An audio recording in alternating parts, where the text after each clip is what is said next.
In Romans 5, we read, "For while we were still weak, at the right time, Christ died for the ungodly." And then when we skip down a little bit, it says, "God shows his love for us in that while we were still sinners, Christ died for us."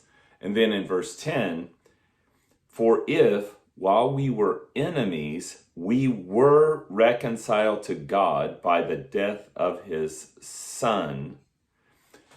Those three portions of Romans chapter 5 teach us something very important that will keep us comforted and encouraged when we find that, wow, my life's just not living up to what God wanted.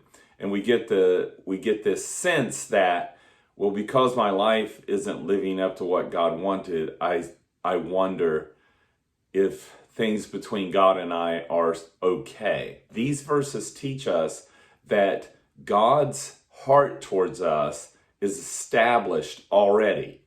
Jesus's death, prior to us even being born, was because God had already set his heart on us to love us. And so the crucifixion of Jesus, the death of Jesus, is God's way of atoning for our unrighteousness even before we were born.